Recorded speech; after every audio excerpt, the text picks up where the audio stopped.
আসসালামু আলাইকুম প্রিয় দর্শক, আমি উপস্থিত হয়েছি আরও নতুন একটি টিউটোরিয়াল নিয়ে। তো আজকে এই ভিডিওর মাধ্যমে আমি আপনাদের দেখাবো কি করে আপনি একটি ফটোর ব্যাকগ্রাউন্ড চেঞ্জ করবেন। তো দুই ধরনের পদ্ধতিতে ব্যাকগ্রাউন্ড চেঞ্জ করা যেতে পারে, একটি হচ্ছে ওয়েবসাইট আর একটি হচ্ছে ফটোশপ। তো দু ধরনের ব্যাকগ্রাউন্ড চেঞ্জ করাই আজকে আমরা এই ভিডিওর মাধ্যমে আপনাদেরকে দেখাবো। আশা করি আপনারা এই ধৈর্য সহকারে ভিডিওটি দেখবেন, ইনশাল্লাহ আপনাদের কাজে দিবে। সো ধৈর্য সহকারে সম্পূর্ণ ভিডিওটি দেখার রিকোয়েস্ট করলাম, কারণ যদি ধৈর্য সহকারে দেখেন তাহলেই কিন্তু আপনি খুব সহজেই একটা ছবির ব্যাকগ্রাউন্ড চেঞ্জ করতে পারবেন, প্রফেশনাল একটা ফটো এডিট করতে পারবেন। সো অবশ্যই আপনি পুরো ভিডিওটি দেখবেন, এমনটাই আমি আশা করছি। তো অবশ্যই আমরা কম্পিউটার স্ক্রিনে যাব, তার আগে অনুরোধ করছি আপনি যদি আমাদের চ্যানেলে নতুন হয়ে থাকেন তাহলে অবশ্যই আমাদের চ্যানেলটি সাবস্ক্রাইব করে পাশে রাখা বেল আইকনটিতে একটি ক্লিক করে রাখবেন আর একটি লাইক দিবেন। তো প্রিয় দর্শক, আমরা চলে এসেছি আমাদের কম্পিউটার স্ক্রিনে। এবার আমরা এখান থেকে সরাসরি চলে যাব আমাদের ফটোশপে। অ্যাডোব ফটোশপ 7.0 এটা ওপেন করার পর আপনাকে আপনার কাঙ্ক্ষিত যে ছবিগুলো রয়েছে, যে ছবিগুলোর উপরে কাজ করবেন আপনি মূলত, তো সেই ছবিগুলো এখানে, সেই ইমেজগুলো আমি নিয়ে আসব। তো আমি এটাকে মাইনাস করে রাখবো, আমি একটু অন্যরকমভাবে নিয়ে আসি, আপনারা চাইলে অন্যভাবে আনতে পারেন, যে যেভাবে পারেন এখান থেকে নিয়ে আসবেন। দুটো পদ্ধতিতে নিয়ে আসা যায়। এখান থেকে ধরে আমি ফাইলগুলো এখানে রেখেছি। এখন আমি যদি কোনো একটা ছবির উপর কাজ করি, আমি এই ছবিটার উপরে কাজ করব, কিংবা এই যে ছবিটা রয়েছে এটার উপর কাজ করব। তো আমি এই ছবিটা সিলেক্ট করে নিলাম, নিয়ে এটা ধরে টেনে এভাবে ফটোশপের উপরে এনে এই যে দেখেন ছেড়ে দিলাম, চলে আসলো। তো এটার ব্যাকগ্রাউন্ড আমি রিমুভ করব এবার। তো এটার ব্যাকগ্রাউন্ড রিমুভ কীভাবে করব সেটাই আজকে আমি আপনাদেরকে দেখাতে চেয়েছি। তো চলুন আমরা সেটাই করব, ব্যাকগ্রাউন্ডটা রিমুভ করে দেবো। এই ব্যাকগ্রাউন্ডটা রাখবো না, আমরা আলাদা একটা জায়গায় নিয়ে গিয়ে এই ছবিটাকে বসিয়ে দিব। জাস্ট যেভাবে আছে ঠিক সেভাবেই আমরা বসিয়ে দিব, শুধু পিছনের ব্যাকগ্রাউন্ডটা থাকবে না। তো তার আগে আমরা ছবিটাকে একটু পুরো স্পেস মানে বড় করে নিয়ে নিলাম, যাতে করে আমরা এটার কাজ করতে পারি। তো আশা করি আপনারা সকলেই জুম ইন জুম আউট করতে পারেন। তারপরও কন্ট্রোল প্লাস ধরে আমি একটু জুম করে নিলাম, নিয়ে আমি যদি শুরু করি নিচ থেকে একেবারে। তো দেখেন এখানে পেন টুল আমি নিয়ে নিলাম, পেন টুল থেকে আমি এই যে এখানে দিলাম। আশা করি আপনারা সকলেই কাটতে পারেন। পেন টুল দিয়ে এখানে একটা টিক দিবেন, মাউস দিয়ে লেফট ক্লিক করে, তারপরে এই যে ধরে আবারও অ্যালার্ট দিয়ে আমি এখানে কেটে দিলাম। আশা করি আপনারা সকলেই এই বিষয়টা জানেন। আর যদি এই বিষয়ে আপনারা মানে কীভাবে কাটতে হয় যদি জানতে চান, তাহলে অবশ্যই এ ব্যাপারে আমার একটা ভিডিও রয়েছে, পুরো হাতে কলমে একেবারে কিভাবে আপনি মাউস ঘুরাবেন, কিভাবে কাটবেন। তো সেই ব্যাপারে একটা ভিডিও রয়েছে, সেটা আমি আপনাদের উদ্দেশ্যে দিয়ে দেব, প্রয়োজনে আই কার্ড কিংবা ইন্ড স্ক্রিনে, সেখান থেকে আপনারা দেখে নিতে পারেন। তো দেখেন আমরা এই যে কাটছি, এইভাবে আপনাকে কাটতে হবে।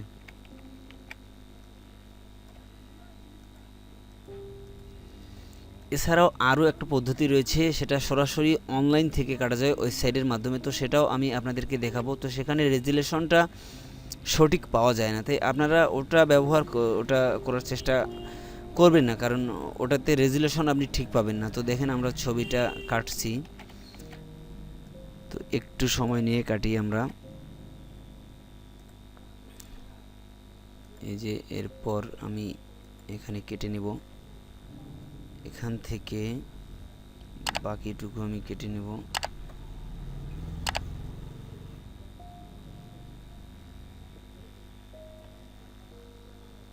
এই যে কেটে নেব এভাবে এখানে। এরপর ফেসটা যখন আপনি কাটবেন, এই ফেসটাকে আপনাকে সুন্দর করে কাটতে হবে, দেখেন, কারণ ফেসটাই তো একটা মানুষের মূল আকর্ষণ। এটা কাটার সময় একটু সতর্ক থাকবেন। অবশ্যই আপনারা ছবিটাকে জুম করে নেবেন, জুম করে না নিলে আপনি ছবিটাকে ঠিকভাবে কাটতে পারবেন না। এই যে দেখেন, মেয়েদের এই সমস্ত জিনিস কাটাকাটির সময় একটু লক্ষ্য করবেন প্লিজ। আপনারা কেউ খারাপ চিন্তা ভাবনা করবেন না, একটু পজিটিভলি চিন্তা ভাবনা করবেন। আমি আশা করি আপনাদের কাছ থেকে সেটাই আশা করছি যে পজিটিভ নেবেন। তো দেখেন এটা কাটার সময় অনেকেই হয়তো বুঝতে পারেন না, তো এটা সুন্দর করে কেটে নিতে হবে, না হলে সৌন্দর্য ফুটে উঠবে না। তো সৌন্দর্য ফুটানোর জন্যই আপনাকে কিন্তু কাজটা করতে হবে। আর যখন একজন গ্রাহক আপনাকে একটা কাজ দিবে, একজন কাস্টমার যখন একটা কাজ দিবে, তখন আপনাকে কিন্তু সুন্দর করেই কাজটা করতে হবে, না হলে আপনার গ্রাহককে আপনি ধরে রাখতে পারবেন না, আমার বিশ্বাস। তাই আপনি একটা গ্রাহকের কাজ যখন করবেন তখন অবশ্যই যত্ন সহকারে করবেন, যত্ন তার সাথে করবেন, খুবই কেয়ারলি কাজটা করবেন। দেখেন খুব সুন্দর করে কেটে নেবেন যেই পর্যন্ত ইমেজটা রয়েছে সেই পর্যন্ত। তো এই ছবিটা সিলেক্ট করার পিছনে আমার আরও একটা কারণ, যে এখানে চুল এলোমেলো নেই, তাই জন্য কিন্তু আমি এটা সিলেক্ট করেছি। তো যাই হোক, এরপর কাটা যখন শেষ হবে সোজা যেখানে আপনি শুরু করেছিলেন সেখানে আসবেন, এসে দেখেন মাউসটা কিন্তু এরকম একটা চিহ্ন হবে কার্সরটা, ঠিক এরকম, তখন এখানে ক্লিক করবেন। দেখেন এটা কিন্তু শেষ। আমরা এবার এই ছবিটাকে অন্য জায়গায় ট্রান্সফার করব। তো আপনি চাইলে এখান থেকে ব্যাকগ্রাউন্ড চেঞ্জ করতে, একেবারেই যদি এখানেই আপনি গ্রিন করতে চান তাহলে দেখেন এখানে না দিয়ে আপনি সোজা এখানে একটা টিক দিবেন, এখানে একটা দিবেন, এখানে একটা দিবেন, এখানে একটা দিয়ে এখানে একটা, কন্ট্রোল ইন্টার ডিলিট, ব্যাস আপনার রিমুভ কিন্তু হয়ে গেল, ব্যাকগ্রাউন্ড রিমুভ হয়ে গেল। এখানে যদি আপনার গ্রিন স্ক্রিন থাকে তাহলে দেখেন আমি আপনাদের দেখাই, জাস্ট ডিলিট, গ্রিন স্ক্রিন কিন্তু হয়ে গেল। তো আমি এভাবে করব না, আমি জাস্ট সিনারিটা চেঞ্জ করব। এখান থেকে আমরা সিনারিটা চেঞ্জ করে অন্য একটা জায়গায় এটা বসিয়ে দিব। তো আমি ওটা দেখালাম, অনেকেই হয়তো স্ট্যাম্প সাইজ বা পাসপোর্ট সাইজ কিংবা 3R সাইজে কাজ করতে চান, যে আমি গ্রিন স্ক্রিনটা শুধু চেঞ্জ করব, ব্যাকগ্রাউন্ডে গ্রিন স্ক্রিন করব, পাসপোর্ট সাইজে বেশিরভাগ সময় এটা লাগে। তো এটার জন্য এটা নিয়েও আমার একটা পুরো ভিডিও রয়েছে 14 থেকে 15 মিনিটে, সেখানে আপনারা দেখতে পারবেন। তো এই যে দেখেন এখানে আমি এবার ক্লিক করে দিলাম, ব্যাস আমাদের কাজ এখন শেষ। এখন আমাদেরকে কন্ট্রোল ইন্টার দিলে চিকচিক করবে চারপাশে। এরপর আপনাকে যেটা করতে হবে, কন্ট্রোল ট্যাপ করে ধরে জে চাপতে হবে, জে বড়িকার জোর জে, মানে যেখানে ক খ রয়েছে জে, জি না জে চাপতে হবে। দেখেন জে চাপার পর যদি আপনি এই কার্সরটাকে এই মাউজে পরিণত করেন, মাউজের এই চিহ্নটা রয়েছে সেটাতে যদি আপনি ক্লিক করেন তাহলে এরপরে দেখেন একটা কিন্তু বর্ডার আসছে। অনেকেরই না থাকলে কন্ট্রোল টি চাপলে এটা আসে। তো যাই হোক, এটা অটো আসে, আশা করি আসবে আপনাদের। এই যে ছবিটাকে কিন্তু এখন রিমুভ করা যাচ্ছে। তো যাই হোক, এই ছবিটাকে আমরা কিন্তু এখন নিয়ে যাব অন্য একটা ব্যাকগ্রাউন্ডে। তো এটা এখানে রাখলাম আমরা এভাবে। এরপর আমাদের ব্যাকগ্রাউন্ডটাকে আমরা নিয়ে আসবো। ব্যাকগ্রাউন্ডটা আমি রেখেছি, একটা ব্যাকগ্রাউন্ড সিলেক্ট করে রেখেছি। আমরা এই আঁকাবাঁকা মেঠো পথে যদি বসাই দিই তাহলে এটাকে আমরা নিয়ে আসবো সরাসরি আমাদের ফটোশপে, নিয়ে এসে এখানে ছেড়ে দিলাম।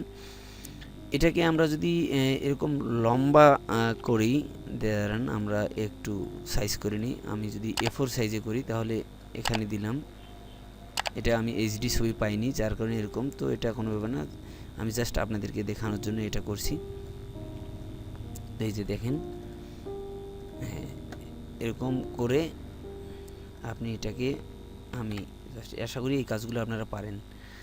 তো এগুলো আমি আর বললাম না, সরাসরি আপনাকে এটা 3R সাইজ আমরা করব ছবিটাকে। 3R সাইজের মাপ তো অনেকেই জানেন, আর না জানলে আমি একটা ভিডিও দিয়ে দিয়েছি, আপনারা সেখান থেকে দেখে নেবেন।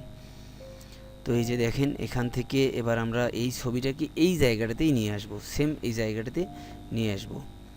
এবার এই যে এই ছবিটা দেখেন, এখানে একটা ছবি, এখানে। এখন আমি আপনাকে বলছি ছবিটাকে নিয়ে আসার জন্য এই মাউস চিহ্নটাতে ক্লিক করে জাস্ট আপনি ধরে নিয়ে আসবেন। এরপর আপনি আপনার ইচ্ছে মতো যতটুকু খুশি এখান থেকে দিয়ে দিতে পারেন। আপনার কাজ প্রায় শেষ। এখন আপনি দেখেন এই ছবিটাকে আপনি একটু নড়াচড়া করে দেন, এই যে দেন, দেখেন চাইলে, এই যে দেখেন, আপনি চাইলে এটাকে আরও বড় ছোট করতে পারেন। আপনি চাইলে এই দেখেন এদিকে আগায় দিতে পারেন, আবার এই যে ছোট করতে পারেন। আপনি চাইলে আরও ছোট করতে পারেন, যতটুকু করতে পারবেন এখান থেকে টেনে করলেই আপনার হয়ে যাবে কাজ, আশা করি। তো আমরা যদি চাই যে এটা আমরা এইখানে বসাই দিব তাহলে আমরা দিতেই পারি, চাইলে এটা নিচের দিকে দিতে পারি। তো দেখেন আমরা কিন্তু কাজটা করে ফেললাম। এটা একটা সেলফি তোলা, তো এই হাতটা একটু খারাপ দেখা যাচ্ছে, এটা একটু কেটে দিলাম যাতে করে মানুষ বুঝতে পারে যে এটা একটা সেলফি। হ্যাঁ এই দেখেন সেলফি কিন্তু। তো এই যে এখানে বসাই দিলাম, বাস আমাদের কাজ প্রায় শেষ। কন্ট্রোল ই দিলাম, এরপর হয়ে গেছে। আপনি জাস্ট সেভ দিয়ে দিবেন, এখান থেকে সেভ আশা করি আপনারা করতে পারেন। আমি দিলাম একটা নাম দিয়ে সেভ করে দিলাম, দেখেন সেভ কিন্তু হয়ে গেল। তো এই হচ্ছে রিমুভ করা। আশা করি আপনারা সকলেই বুঝতে পেরেছেন কীভাবে রিমুভ করতে হবে ব্যাকগ্রাউন্ড এবং কীভাবে স্থানান্তর করতে হয় ছবিকে। তো প্রিয় দর্শক, আপনি যদি ওয়েবসাইটের মাধ্যমে করতে চান তাহলে আপনাকে ওয়েবসাইটে এখানে যেতে হবে। এখানে টাইপ করবেন আপনারা ব্যাকগ্রাউন্ড রিমুভ। আমার এখানে করা আছে, দেখেন ব্যাকগ্রাউন্ড রিমুভ। এন্টার দিলে ব্যাকগ্রাউন্ড রিমুভের এখানে আসবে। তো এরপর আপনাকে এই ব্যাকগ্রাউন্ড রিমুভ, এই যে more background remove from release creating, এখানে সেভ, এখানে গিয়ে ক্লিক করতে হবে। দেন আপনাকে ফটোটা আপলোড করতে হবে। তারপর আপলোড করে আপনি একটু ওয়েট করলে তারপরে ডাউনলোড করতে হবে। আজকে নেটের অবস্থা খুবই খারাপ, তারপর আমি আপনাদেরকে দেখানোর চেষ্টা করছি কি করে আপনারা এই কাজটি করবেন আসলে। তো সত্যি নেটের অবস্থা আজকে খুবই খারাপ। এটা যদি খুব বেশি জরুরি হয় তাহলে অবশ্যই কমেন্ট করে জানাবেন, আমি দেখিয়ে দিব। এটা খুবই ইজি, আপনারা চাইলে একটু চেষ্টা করতে পারেন, চেষ্টা করলেই আপনারা কিন্তু করতে পারবেন আশা করি। তো এটা আর দেখালাম না, যাই হোক ভিডিওটি বড় হয়ে যাচ্ছে, এখানে শেষ করে দিলাম। ভিডিওটি যদি ভালো লাগে তাহলে অবশ্যই লাইক করবেন, বন্ধুদের সঙ্গে শেয়ার করবেন। দেখা হবে নতুন করে আরও একটি ভিডিওতে। ততক্ষণ ভালো থাকবেন, সুস্থ থাকবেন, ধন্যবাদ।